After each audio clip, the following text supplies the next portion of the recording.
Welcome to Standard Chartered Money Insights, a podcast series by Standard Chartered Bank that brings you market views and insights on the go. Welcome to Cut to the Chase. Today is Wednesday, the 8th of October. I'm Daniel Lam, your host for the podcast. It is very understandable that investors love to draw parallels with history. That explains the aggressive jump in Japan equities this week, following the victory of Sanae Takaichi in the leadership for the Japan ruling Liberal Democratic Party, setting her on course to become Japan's first ever woman prime minister.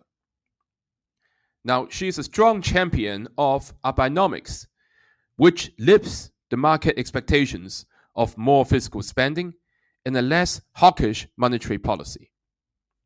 Now, in the period when Abenomics first took hold, i.e. from November 2012 to August 2015, the Topix index rallied by almost 120%, and the Japanese yen weakened by 36%. But Japan was suffering from stagnation during that period, and inflation was chronically low.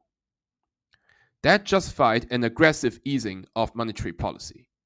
But the current environment is quite the opposite. Economic growth has been picking up, and inflation is already above the BOJ's target. Japan, in fact, is the only major developed market where its central bank is likely to be tightening the monetary policy. We see limited scope for large-scale fiscal stimulus given the risk of stoking inflation.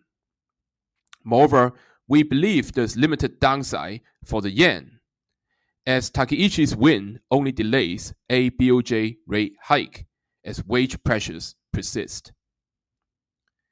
So hence, while we believe her victory is a positive for equities, it is unlikely to see a repeat of the Abenomics stock market performance. So therefore, we're expecting Japan equities to be performing in line with global equities. Moreover, of course, there's a new factor since 2012, Trump. We believe the US administration will be less tolerant of a weak yen. So if you look at the currency, it remains close to 40% undervalued versus the US dollar, based on purchasing power parity. So US dollar downside risk from the ongoing US government shutdown and the softening US labor market data, they are likely to sustain Fed rate cut expectations. So this should be weighing on the dollar broadly and cap further gains in dollar yen.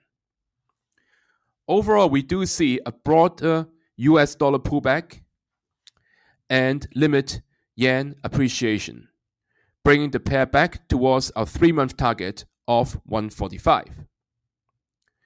So overall, we believe Takaichi to be more fiscally responsible than the markets are currently expecting.